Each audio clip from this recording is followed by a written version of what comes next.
दोस्तों, ऐसी क्या मजबूरी है कि हम अपनी चीज़ों को छोड़ते जा रहे हैं और विदेशी चीज़ों को अपनाते जा रहे हैं।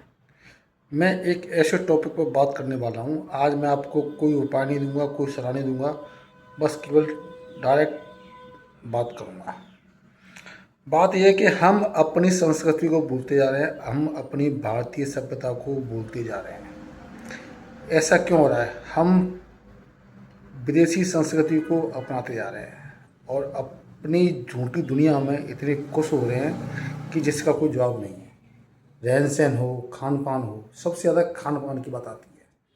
रहन सहन की बात तो एक बार को चलती है, मगर एक बात ध्यान रखना कि अपनी संस्कृति ही काम आती है, किसी और देश की संस्कृति काम नहीं आती, क्योंकि हमारी देश की जलवायु, इसका वातावरण और जिसमें हमने जन्म लिया, जिसमें हम सांस ले रहे हैं, पैसे कमा रहे हैं, अपनी फैमिली का ध्यान रख रहे हैं, हम अपने देश में ही कर रहे हैं। तो इसलिए हमें अपने देश की संस्कृति को नहीं भूलना चाहिए। क्या नहीं भूलना चाहिए?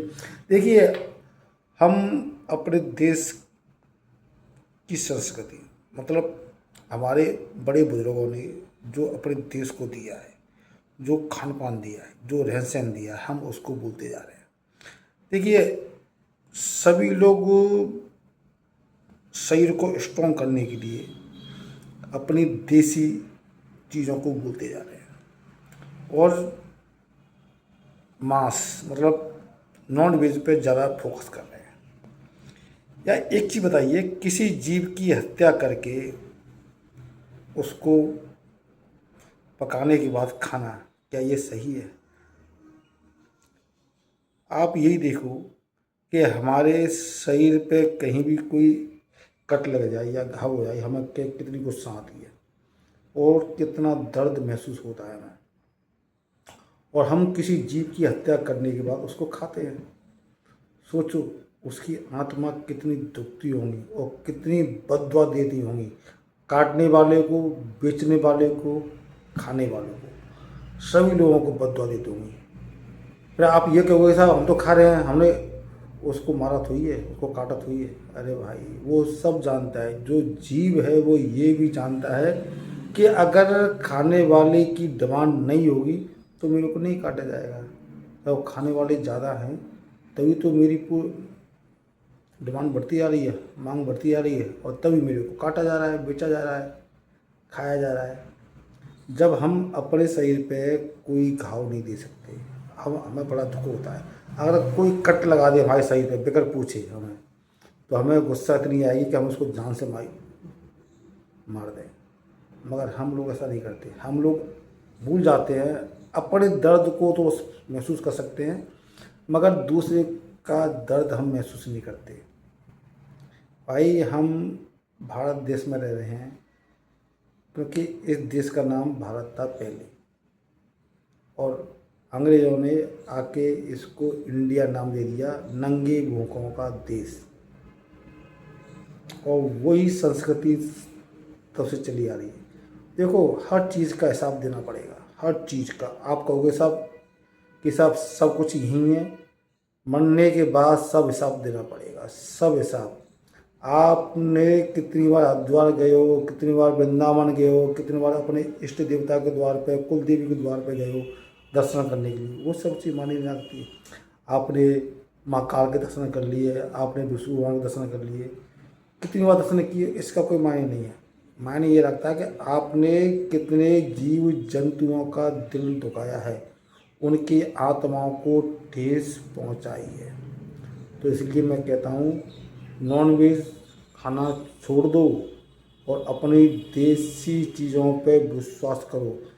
देसी चीज़ों में वो ताकत है, वो ताकत। आप एक ही देखिए, घोड़ा, घोड़ी में कितनी ताकत है। घोड़ा क्या खाता है?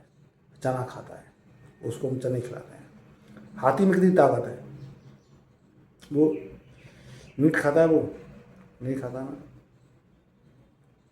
देसी चीज़ खाता है, ताकत रहती है। देसी चीज़ों में बहुत ताकत होती है और शरीर को कभी नुकसान नहीं देती है। और मैं तो यही कहूँगा कि हम सभी को, अपने आने वाली पीढ़ी को, इस नॉन वेज चीज़ों से या कोई बेकार की चीज़ है जिसकी आत्मा ना दुखे, वो चीज़ हमें अपनानी चाहिए, यूज करनी चाहिए हमें।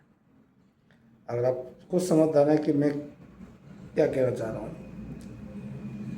तो बस कि आप देसी चीज़ों को यूज कीजिए, क्योंकि आत्मा से परमात्मा, हर जीव में आत्मा होती है, और उसकी आत्मा अगर कोई उसके साथ गलत करता है तो उसकी आत्मा दुखती है, और दुखती हैं तो ईश्वर उसको दंड देता है, और 100% दंड मिलेगा किसी न किसी रूप में। इस जन्म में तो मिले ही मिलेगा ही, जब मरने के बाद जब जो दंड ईश्वर देता है ना, उसका रिजल्ट बहुत बुरा होता है। उसका हमें हमें कभी नहीं बोलना चाहिए कि हमें कोई नहीं देख रहा है। सबसे पहले तो यार हमारी खुद की आंखें खुद को ही देख रही हैं, और दूसरा ईश्वर देख रहा है। ईश्वर की निगाह से कोई नहीं बच सकता है, इसलिए खुद की निगाह में नीचा मत दिखाओ, खुद की आंखों को बुरी चीज़ का यूज मत होने दो, बुरी चीज़ मत दिखाओ, खुद की आंखों को अच्छा दिखाओ, अच्छा महसूस कराओ,